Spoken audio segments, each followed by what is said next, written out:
On a ici une masse de mucilage. Un échantillon normal ressemble plutôt à ça. La mer de Marmara, en Turquie. En 2021, pendant plusieurs mois, elle a été recouverte d'une épaisse couche de mucilage. Aujourd'hui, la morve de mer est de retour et menace de faire surface. Les poissons sont de plus en plus petits. Ils appellent à l'aide. Protégez-moi. Une mer au bord de l'asphyxie.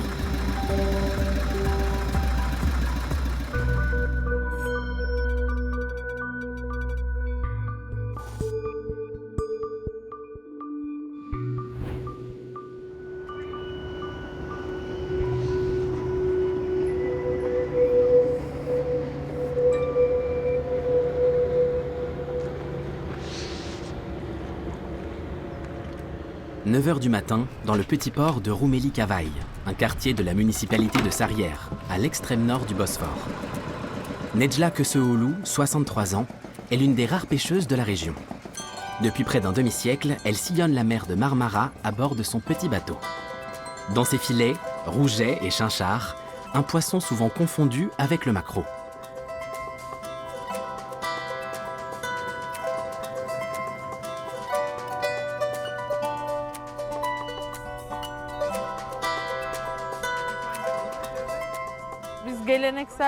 Les pêcheurs côtiers traditionnels comme moi ne travaillent que 2 mois par an, en mai et en juin.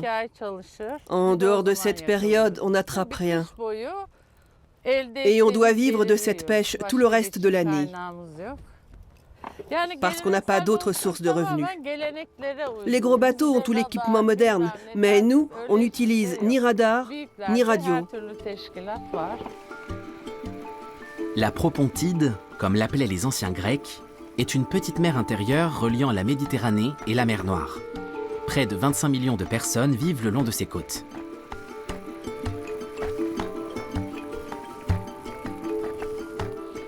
Au cours des 20 dernières années, certaines de ces réserves halieutiques se sont effondrées de 80%. En cause, la pêche industrielle, mais aussi la pollution due à une forte croissance de la population régionale. La saison vient de commencer. Pendant 2 mois, Necla répétera ce geste plusieurs fois par jour.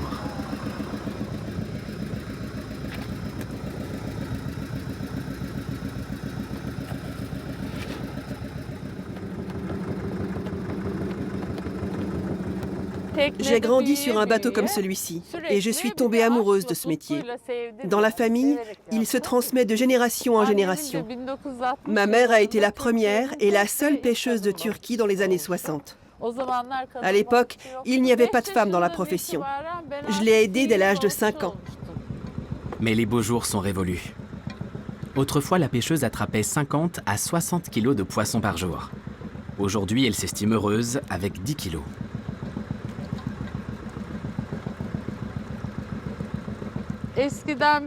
Avant, on prenait la mer avec plaisir et enthousiasme.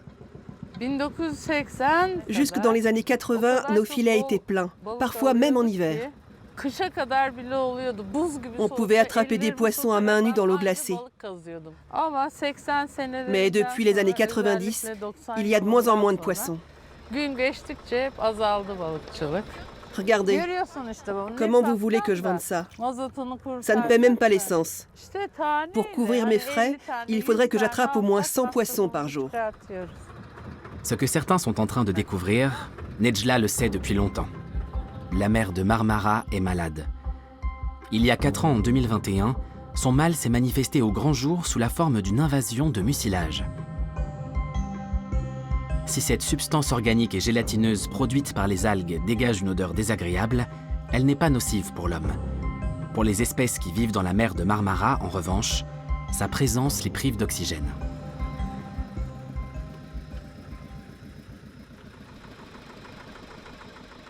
C'était comme si la mer vomissait. Un enfer. Je me demandais ce que c'était que ce truc visqueux. J'étais complètement désemparée.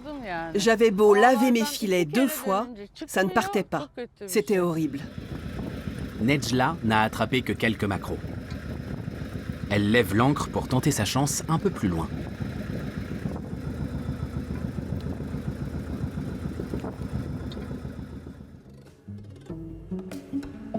La communauté scientifique du pays craint aujourd'hui que l'épisode de 2021 ne se reproduise. Le bateau océanographique de l'Université technique du Moyen-Orient à Ankara parcourt la mer de Marmara depuis 1985. Autrefois pour étudier la diversité de sa flore et de sa faune, aujourd'hui pour surveiller l'évolution du phénomène.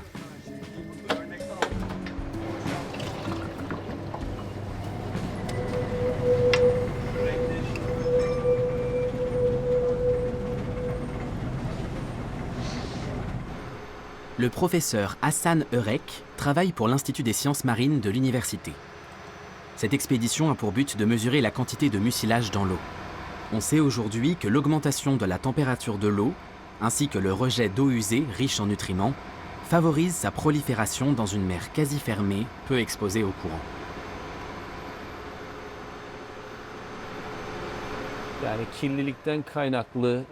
On se retrouve avec un excédent de nutriments dans l'eau, ce qui entraîne une prolifération de certaines variétés de phytoplancton.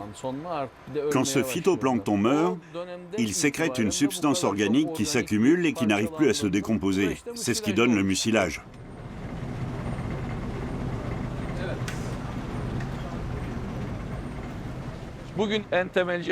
Aujourd'hui, on va prendre des mesures avec une sonde qui est aussi équipée d'une caméra.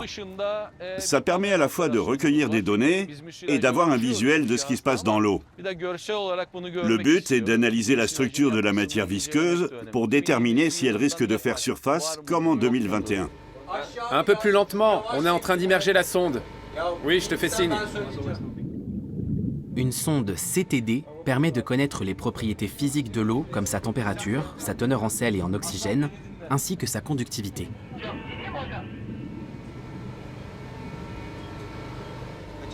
Doucement. Parfait. Stop. Stop. Des échantillons sont prélevés à différentes profondeurs. La sonde se trouve à 24 mètres de profondeur, c'est-à-dire entre les deux couches d'eau qui forment la mer de Marmara. Celle du dessus vient de la mer Noire et celle du dessous de la Méditerranée. C'est là que les salinités se compensent. On voit bien le mucilage. C'est ce qu'on est en train de filmer. Nous ne sommes qu'au printemps et déjà une épaisse couche de matière est visible dans l'eau. Un phénomène qui n'est pas cantonné à cette zone.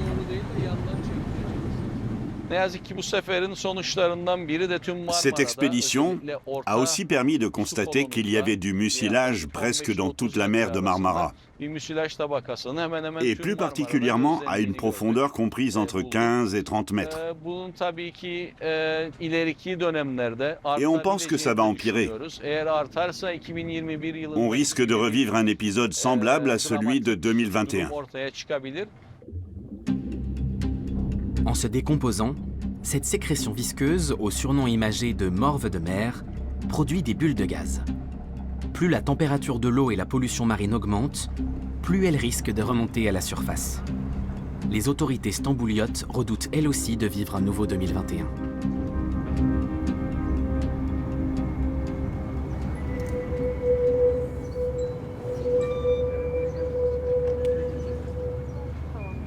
Ingénieur écologue, Ayşen Erdinçler dirige le service de protection et de surveillance de l'environnement de la municipalité d'Istanbul.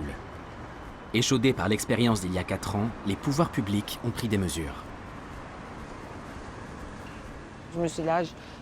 À la suite de cet épisode, la mer de Marmara a été déclarée zone protégée. Le ministère de l'Environnement a élaboré un plan d'action et ensemble, on œuvre pour qu'elle reste propre et que son écosystème soit préservé. Bonjour Ilker. Bonjour et bienvenue. Merci, comment allez-vous? Bien, merci. Sous la responsabilité d'Ayşen, Ilker Aslan est chargé de la collecte des déchets marins et de la lutte contre les déversements illégaux. On surveille Istanbul et le littoral.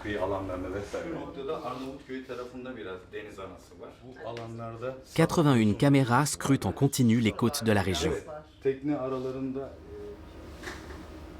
Si des eaux usées ou des huiles sont rejetées dans la mer, Ilker Aslan est en théorie le premier à le savoir.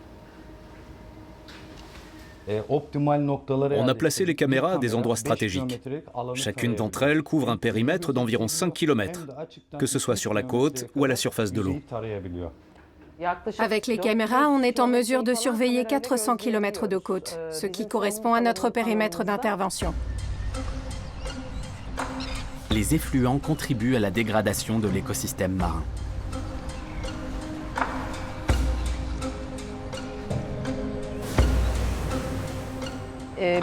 Un simple litre de rebut contenant des huiles usagées contamine 1 million de mètres cubes d'eau.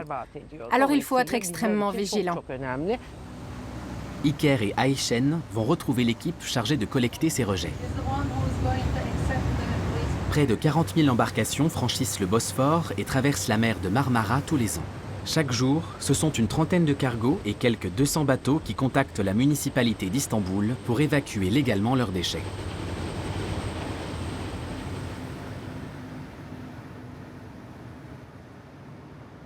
Ce bateau a demandé à ce que ces déchets soient éliminés.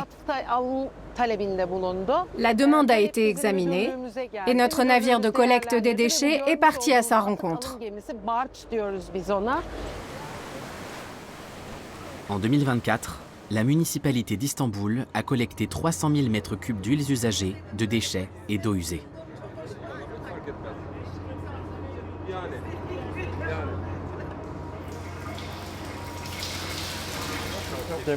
C'est notre feuille de contrôle. On a commencé à 9h30, c'est-à-dire il y a 1h30. Et on a collecté 11,7 mètres cubes. Là, ils sont en train de réchauffer les huiles et ça va plus vite. Depuis que la mer de Marmara a été déclarée zone protégée, l'amende qui sanctionne le déversement illégal de carburant a été multipliée par 4 et peut désormais atteindre 30 000 €. Près de 100 bateaux continuent malgré tout d'enfreindre la loi chaque année. C'est un lieu commun, mais un verrou ne suffit pas toujours à empêcher les vols. Quels que soient les dispositifs de dissuasion mis en place, il y aura toujours des capitaines sans scrupules qui essaieront de se débarrasser de leurs déchets sans payer, même si les faire éliminer ne coûte pas très cher. Merci beaucoup, au revoir. Les huiles usagées, mais aussi les déchets alimentaires et les eaux usées, sont ramenés à terre et recyclés. Mais il s'agit là d'une goutte dans la mer, lorsque l'on sait que les effluents domestiques et industriels constituent le gros du problème. Chaque jour, ce sont 5 millions de mètres cubes d'eau non traitée qui finissent dans la mer. Pour régler le problème, il faudrait plus de stations d'épuration. Mais cela ne semble pas être la priorité du gouvernement turc.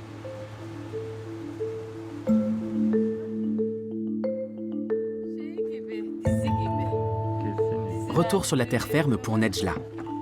Le butin du jour est bien maigre. Tout juste 2 kilos de poisson en 5 heures.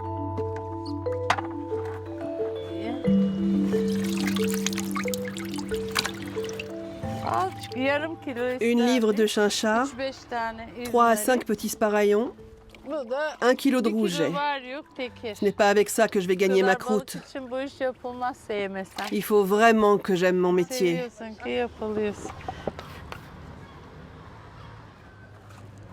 Autrefois, Necla vendait sa pêche aux poissonniers du marché. Mais il a été fermé il y a 5 ans et c'est désormais auprès des restaurateurs qu'elle écoule sa marchandise.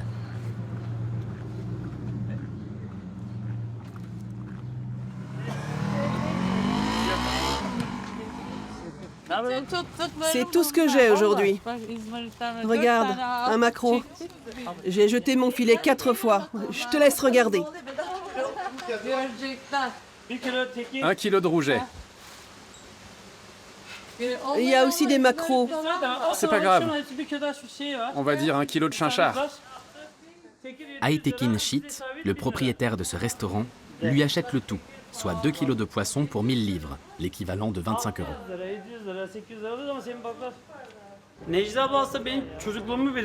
Ça fait presque 30 ans qu'on est amis.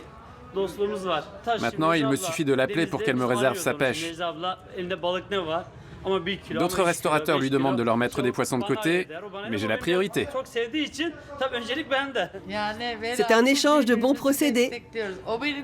Il m'aide à avoir un revenu en achetant et en vendant mon poisson au juste prix. Je lui dis, tu as eu des frais de carburant et tu t'es donné du mal. Mais elle me répond, ne t'inquiète pas pour moi. Elle est comme ça. D'année en année, il y a de moins en moins de poissons. C'est une partie de notre culture qui disparaît avec eux. On a vidé la mer. Et qui sait, peut-être qu'un jour, on ne mangera plus que des poissons d'élevage. Depuis le décès de son époux il y a 2 ans, Necla vit seule à Rumeli Kavaï, avec son perroquet et son chat. Douman. On l'a peut-être enfermé sur le balcon? Normalement, il accourt quand il entend du bruit. Oh, te voilà. Viens par là, mon trésor. Rüzgar, son petit-fils, lui rend souvent visite. Aujourd'hui, la veuve ne vit plus de sa pêche. Seule sa pension de réversion lui permet de joindre les deux bouts. Sur son temps libre, Necla œuvre pour la protection de la mer de Marmara. Elle est également membre de la coopérative de pêche d'Istanbul et son expertise est régulièrement sollicitée. Je suis invitée à toutes sortes d'événements et je représente la pêche côtière traditionnelle. Je suis une des dernières à pouvoir le faire. Je leur dis ce que j'observe. Je leur parle de ce qui ne va pas, sans détour. Je me battrai toute ma vie pour une pêche plus durable.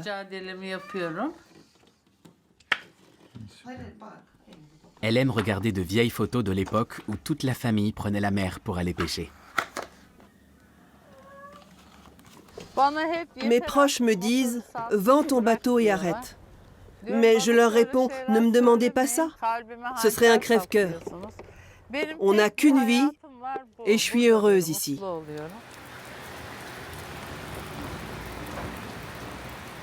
Plongeur professionnel à la retraite, Sergio Ekchian s'inquiète lui aussi pour la santé de la mer de Marmara. L'homme de 71 ans vit sur l'île de Büyükada, la plus grande des 9 îles des Princes. Comme Necla, il n'a pas attendu 2021 pour constater la présence de mucilage dans l'eau.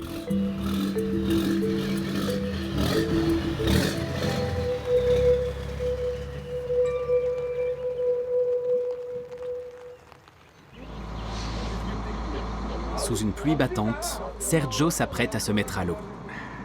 Il y a 20 ans, il a découvert que les fonds marins autour de son île étaient jonchés de filets de pêche abandonnés et depuis, il les ramasse de manière bénévole. Il est aujourd'hui accompagné de son vieil ami et maire de Büyükada, Ercan Akpolat. Dans la région, tous deux sont surnommés les chasseurs de filets fantômes.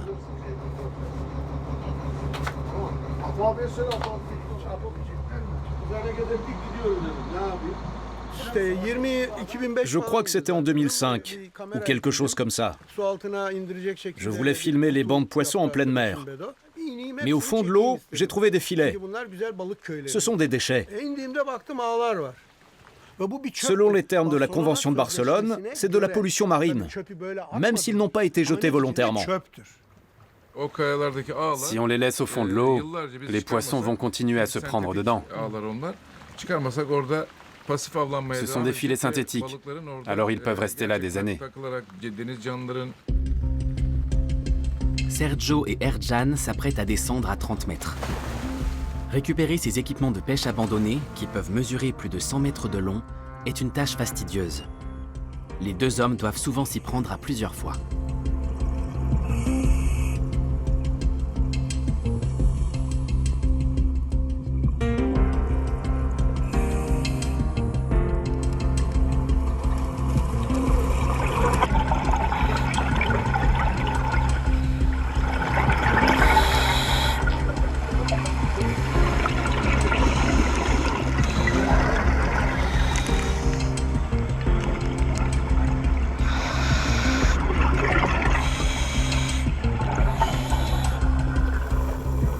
Et le retour du mucilage ne facilite pas les choses.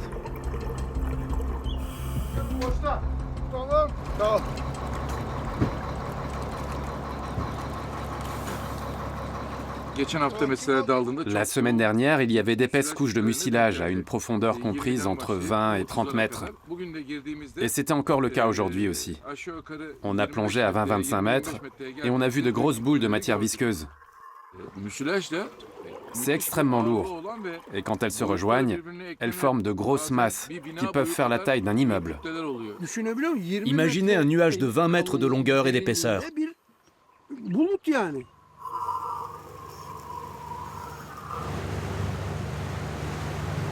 Bien souvent, les deux plongeurs ont le sentiment de se battre contre des moulins à vent.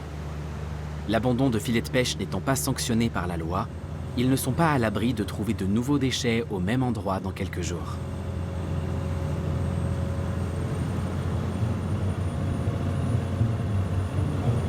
Sur le bateau océanographique, voilà 10 jours qu'Hassan Eurek et son équipe analysent et comparent les échantillons prélevés en différents endroits de la mer de Marmara. Et leurs dernières conclusions sont alarmantes.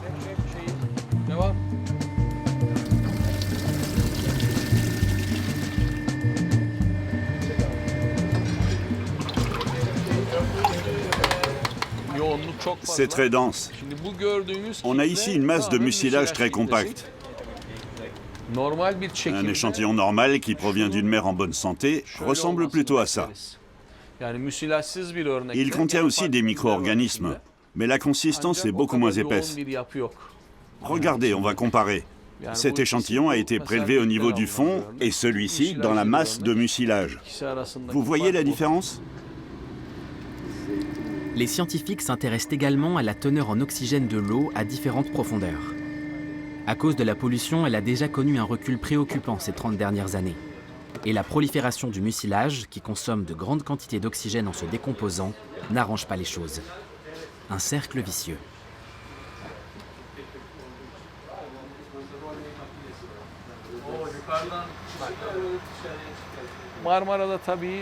La concentration d'oxygène dans la mer de Marmara est assez faible. Par exemple, tout au fond, elle oscille entre 6 et 4. Et à la surface de l'eau, elle est de plus de 300. Donc, au fond de l'eau, il n'y a pratiquement pas d'oxygène et donc pratiquement pas de faune ou de flore. Malheureusement, on en est là. Les dernières données recueillies par Hassan le confirment. La quantité d'oxygène au fond de l'eau a diminué de 80% depuis les années 90. J'aimerais qu'un jour, la concentration en oxygène dans la mer de Marmara retrouve un niveau normal. Qu'elle ne soit plus proche de zéro, qu'elle permette à la vie de se développer. Je voudrais qu'on revienne aux valeurs des années 1950. Je ne sais pas si je verrai ça de mon vivant, mais je l'espère. Selon les scientifiques, une diminution de 60% de la pollution dans la mer de Marmara entraînerait la disparition du mucilage en 5 ans. Mais on est encore très loin de cet objectif.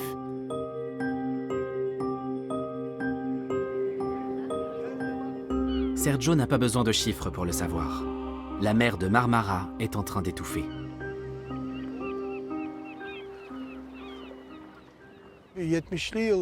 Dans les années 1970, il y avait beaucoup de coraux.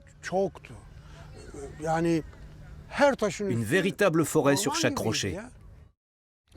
Croyez-moi, quand on a connu ça et qu'on voit les fonds stériles d'aujourd'hui, on se sent très triste. Mais les responsables, c'est nous, les humains. Il y a 7 villes sur ce littoral, 25 millions d'habitants au total. Sergio, lui, vit depuis toujours sur l'île de Büyükada, dans l'est de la mer de Marmara. Salut toi, qu'est-ce qu'il y a?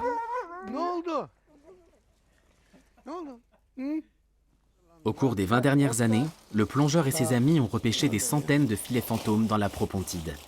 Mais au lieu d'être détruits, on les envoie en Anatolie.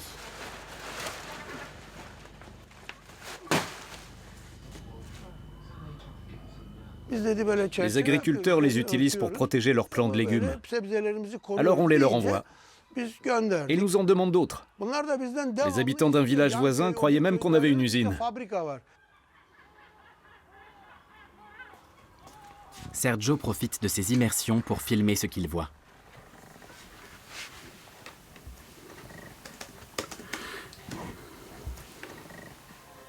Regardez, il est encore vivant. C'est un poisson scorpion. Quand je suis passé à côté, j'ai vu qu'il respirait. Alors j'ai tout de suite volé à son secours. J'étais seul, j'ai calé ma caméra sous mon bras, j'ai coupé le fil avec mon couteau et je l'ai libéré. Des images de ce type, le plongeur en fait régulièrement parvenir à ses contacts océanographes. Cela a été le cas en 2007, lorsque le mucus est apparu pour la première fois dans la mer de Marmara. Mais les mises en garde des riverains et des scientifiques sont restées lettres mortes, jusqu'à ce que le problème fasse surface. Chaque année, début mai, les maires des 7 villes qui bordent le littoral de la mer intérieure se retrouvent à Istanbul. L'objectif ? Discuter avec les scientifiques et les militants des mesures à prendre pour protéger cet écosystème en péril. Necla y représente les pêcheurs côtiers.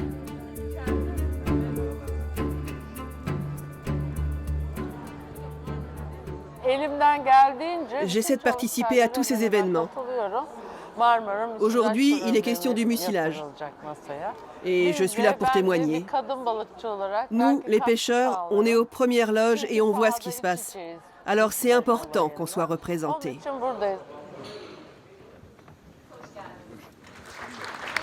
Sur l'estrade, les experts se succèdent pour présenter des résultats d'études toujours plus alarmants. En tirant la sonnette d'alarme, ils espèrent provoquer une prise de conscience des pouvoirs publics. Akdeniz ve Karadeniz bölgesi gösterilmiş. Yani ülkemizin de bulunduğu Akdeniz ve Karadeniz balıkçılığının %62'si artık biyolojik olarak sürdürülemez seviyelerde. Sergio, qui se trouve lui aussi dans le public, attend l'intervention de son ami, l'océanographe Mustafa Sarı.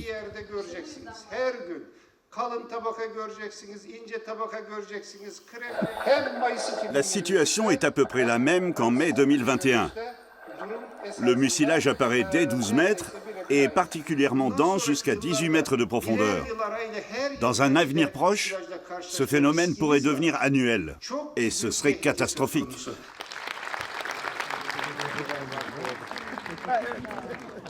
Un constat unanime. Malgré cela, aucune mesure concrète ne ressort de la rencontre. Necla et Sergio sont assez pessimistes. Aucun intervenant n'a dit que ça s'arrangeait. Il faut donc en conclure que ça empire. Il y a des gens qui essaient de faire quelque chose, mais ils finissent par se décourager. Et ça commence à être mon cas. Si moi je jette l'éponge, ce n'est pas grave. Mais il ne faut pas que les scientifiques baissent les bras. Même si c'est très frustrant de donner l'alerte et de ne pas être entendu.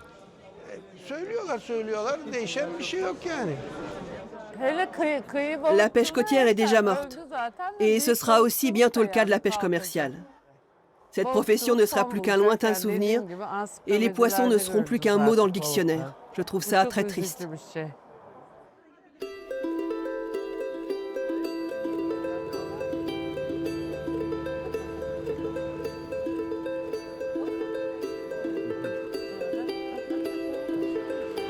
De retour à Rumeli Kavaï, Necla prépare sa prochaine sortie. Rüzgar, son petit-fils, l'aide à démêler ses filets.